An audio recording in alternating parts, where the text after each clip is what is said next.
सो hey guys, crypto currency यानी कि crypto कॉइनों की तरफ से ये काफ़ी सारी अपडेट, काफ़ी सारी न्यूज़। तो क्या कुछ न्यूज़ निकल गई हैं इस क्रिप्टो मार्केट की, उसकी बात करेंगे हम। तो स्टार्ट करते हैं। बात करेंगे फर्स्ट न्यूज़ जो निकल गई पाल्का डॉट यानी कि डॉट टोकन की तरफ से। न्यूज़ क्या होने वाली है, तो यहाँ पर न्यूज़ है पाल्का डॉट इंटीग्रेशन करता हुआ नजर आ रहा है जीरो हैश के साथ, और ये दोनों ही अपनी ब्लॉकचेन और इकोसिस्टम को एक्सपेंड करने में लगे हुए हैं। तो कह सकते हो यहाँ पर दोनों के बीच ये इंटरऑपरेबिलिटी हो चुकी है, यानी कि यहाँ पर अब जो पूरा डिपॉजिट था, पूरा विड्रॉल था, जीरो हैश अनाउंस कर चुका है कि वो अब पूरा डिपॉजिट और विड्रॉल कर रहा है पाल्का डॉट पे, जहां पर यूडीसी और यूएसडीसी और साथ ही साथ कुछ स्टेकिंग यहाँ पर प्रोडक्ट भी पड़े हुए हैं। तो यहाँ पर कह सकते हो ये इंटरऑपरेबिलिटी जो कि पाल्का डॉट के साथ हुई है, ये काफी शानदार है डॉट टोकन के लिए।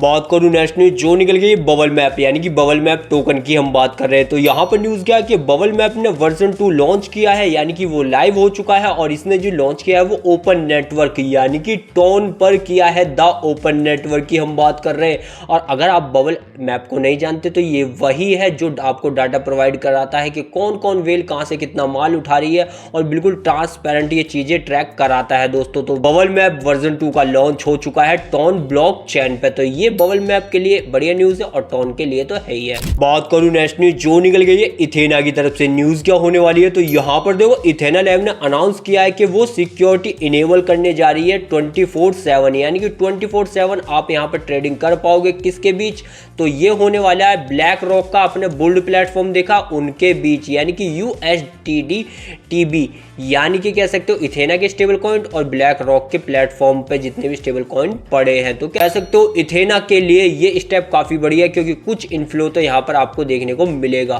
बात करूं नेक्स्ट न्यूज जो निकल गई मैट चेन यानी कि मैट टोकन की तरफ से। न्यूज क्या होने वाली है, तो यहाँ पर देखो मैट टोकन को फाइनली यहाँ बाइनेंस ने अनाउंस कर दिया है लिस्टिंग के लिए। तो फाइनली ये बाइनेंस अल्फा पे आपको देखने को मिल जाएगा, जिसकी ट्रेडिंग 19 जून यानी कि आज से स्टार्ट हो चुकी है। तो यहाँ पर आपको पॉइंट क्लेम करने, देन उसके बाद आपको एयर ड्रॉप भी मिल ही जाएगा, जो कि बाइनेंस पे ही मिलेगा। वहीं पर बात करूं नेक्स्ट टोकन की जो होने वाला है रेड ब्रिक। तो रेड ब्रिक को भी यहाँ बाइनेंस पे लिस्ट किया जाने वाला है। कब किया जाएगा, तो यहाँ पर देखो बाइनेंस रेड ब्रिक को लिस्ट कर रहा है 21 जून को। जी हाँ दोस्तों, सही सुना, ये बाइनेंस के अल्फा पे आपको देखने को मिलेगा, और यहां पर यूजर अपने पॉइंटों को कलेक्ट करना और एयर ड्रॉप भी आपको बाइनेंस पे ही देखने को मिल जाएगा। 21 जून से आपके पॉइंट काउंट हो जाएंगे स्टार्ट, यानी कि जो भी ट्रेडिंग करेगा उनकी स्टार्टिंग हो जाएगी, और यहाँ पर आप एयर ड्रॉप को क्लेम कर पाओगे यहाँ पर ब्रिक के भी। तो 21 जून से ये लिस्ट हो रहा है बाइनेंस पे। तो नेक्स्ट न्यूज जो निकल गई SPX टोकन की तरफ से। न्यूज क्या है, तो यहाँ पर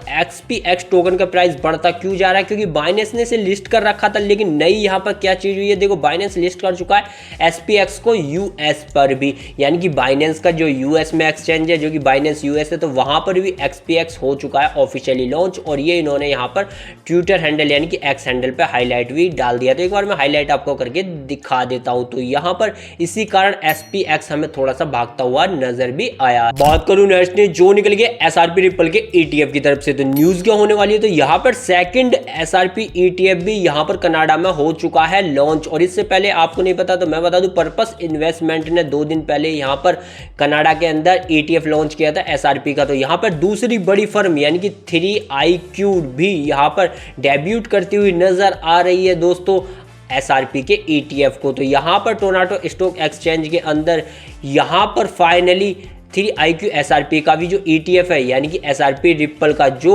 नाम यहाँ पर देख सकते हो SRPQ दिया गया है। तो SRPQ यानी कि 3iQ के इन्वेस्टर यहाँ पे इन्वेस्ट करने में लग चुके हैं, क्योंकि ये दूसरा ETF लॉन्च हो चुका है कनाडा के अंदर। लेकिन अमेरिका के अंदर तो भाई ETF रुके हुए हैं, वो लॉन्च ही नहीं हो पा रहे, और कनाडा लॉन्च करे जा रहा है ETF। बात करूं नेक्स्ट न्यूज जो निकल गई पंपन की तरफ से, जिसका अकाउंट तो X पर हो चुका है सस्पेंड। अब न्यूज क्या है, तो यहाँ पे देखो पंपन ना एक लीगल टीम बैठाल रहा है, जहां पर वो हायर कर चुका है काफी बड़ी टीम को, ताकि वो फाइट कर पाए जो इसके साथ बुरा हुआ है। अब बुरा क्या हुआ है, तो एक्स ने इसके जो अकाउंट है वो सस्पेंड कर दिया, लेकिन इससे रिलेटेड जितने भी मीम कॉइन थे उनमें से काफी सारे मीम कॉइन के भी अकाउंट सस्पेंड कर दिए, जिस कारण उनमें आपको भारी गिरावट देखने को मिलेगी। तो अब पंपफन अपनी जो टीम है, नई टीम हायर करता हुआ नजर आ रहा ताकि वो केस लड़ सके। तो चलो देखते हैं भाई क्या ही करता है ये। बात करूंगा जाते जाते बीटीसी यानी कि बिटकॉइन की, तो यहाँ पर देखो बिटकॉइन का क्रेज अब भी खत्म नहीं हो रहा, क्योंकि यहाँ पे स्मार्टर वेव कंपनी ने परचेज किए हैं लगभग 104 बिटकॉइन अभी,